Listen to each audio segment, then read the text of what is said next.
एक वाद पहुंचा है, वाद मतलब डिस्प्यूट पहुंचा है दिल्ली की सिविल अदालत में। उसमें डिस्प्यूट ये है कि सोनिया गांधी जी इस देश की नागरिक बनने से पहले मतदाता बने।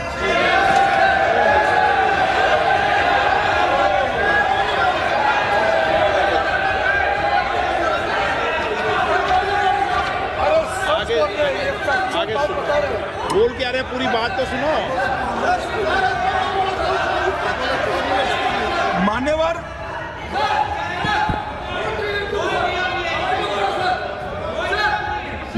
मैंने इतना ही कहा है कि अदालत में केस चल रहा है जो फैक्चुअल है। अब जवाब तो उनको अदालत में देना है, सोनिया जी ने यहां क्यों दे रहे हैं? अदालत में जवाब देना है।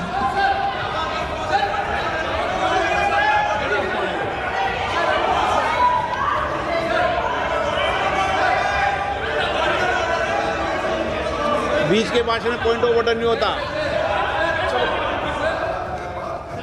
नहीं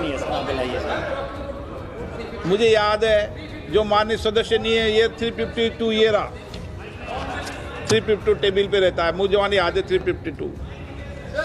Home Minister is speaking about it, which is pending in the court. Actually, what happened is, most of the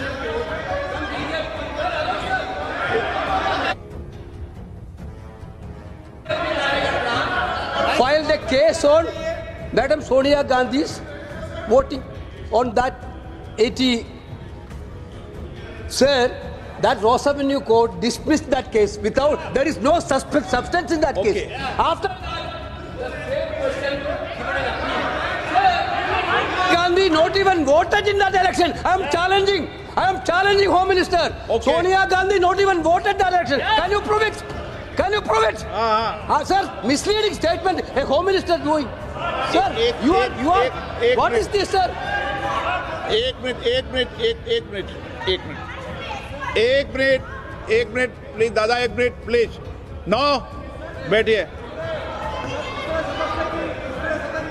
no मान्य प्लीज। देखिए मान्य सदस्य, 2 दिन से मैं चर्चा को सुन रहा हूं और 2 दिन से चर्चा को सुन रहा हूं और 352 आपने भी पढ़ा है, मैंने भी पढ़ा है, ठीक है ना। कई बार इधर से भी उधर से भी इस विषय को कई बार बोला गया है।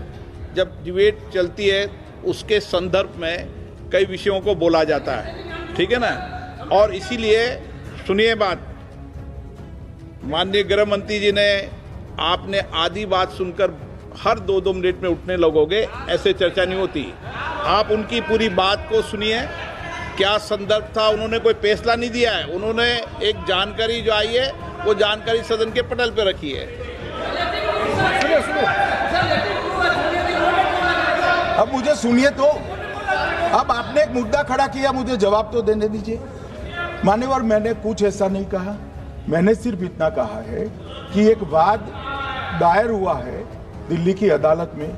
मैंने कोई कंक्लूजन नहीं कहा, मैंने कहा कंक्लूजन का, मैंने कोई कंक्लूजन नहीं कहा।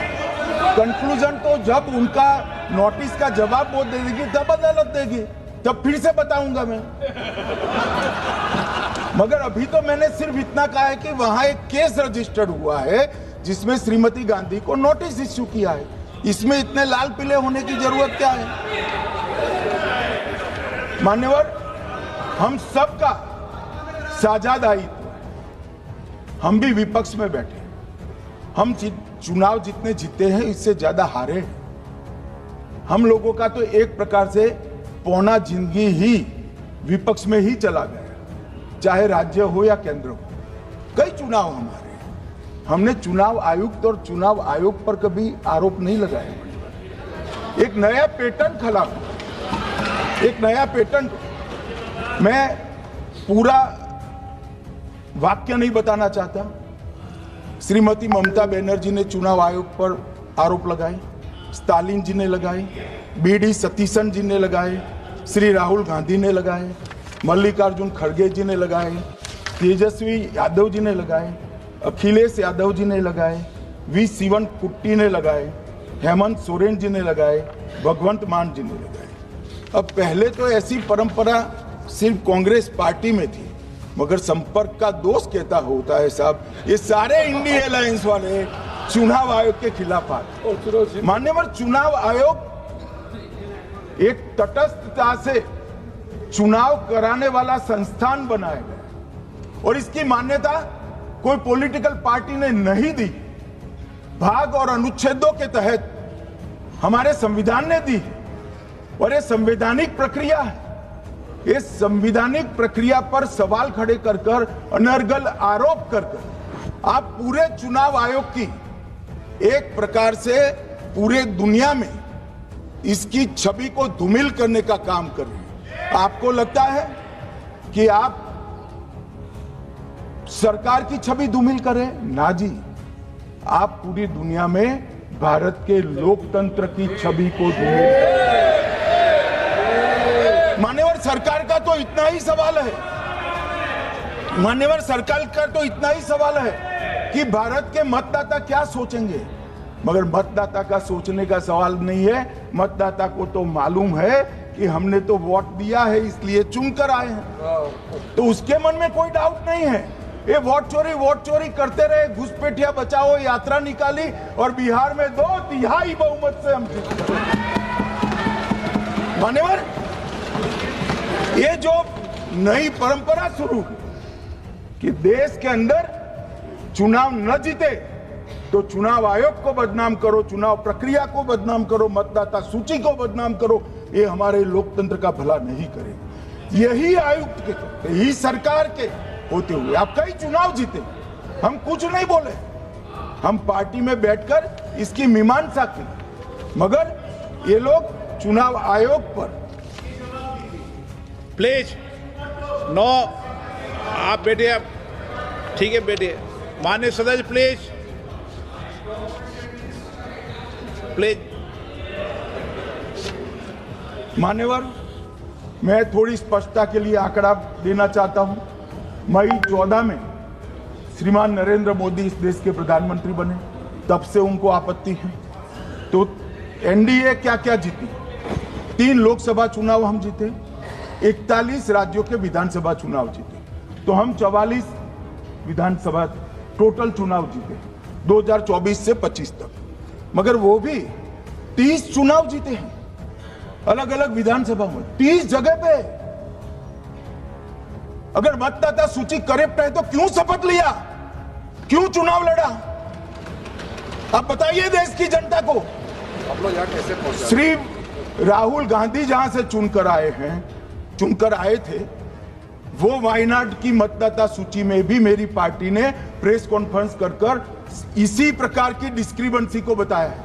इसका जवाब नहीं देते।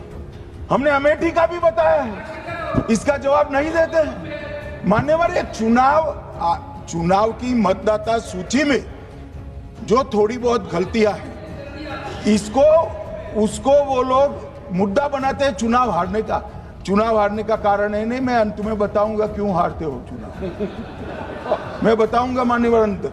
परंतु फिर भी चलो मान ले कि मतदाता सूची ठीक नहीं है, तो गहन पुनर्निरीक्षण का मतलब ही ये है कि मतदाता सूची को सुधारने की प्रक्रिया। अब इसमें आपके बीएलए सहयोग नहीं करते हैं, आप उसका बहिष्कार का ऐलान करते हो, आपकी राज्य सरकारें जहां है वो मदद कम करती हैं, तो कैसे मतदाता सूची का शुद्धिकरण होगा? जो आपकी डिमांड है वो ही चुनाव आयोग कर रहा है। आपकी डिमांड है कि मतदाता सूची ठीक हो, वो चुनाव आयोग कर रहा है, मगर हुआ क्या है मान्यवर मालूम है? इनको अब अगर प्रेस में कोई पत्रकार उनको पसंद ना आए ऐसा सवाल पूछते हैं तो तुम बीजेपी के एजेंट हो ऐसा कहते हैं। मान्यवर, सवाल जो भी हो उसको लेना चाहिए। मान्यवर, पत्रकार कभी बीजेपी का एजेंट नहीं होता है, मगर आप अगर ऐसा मानते हो कि लोकतंत्र में आपको पसंद आए ऐसे ही सवाल पत्रकार पूछे तो ये नहीं हो सकता। इमरजेंसी नहीं है भाई, इमरजेंसी नहीं है।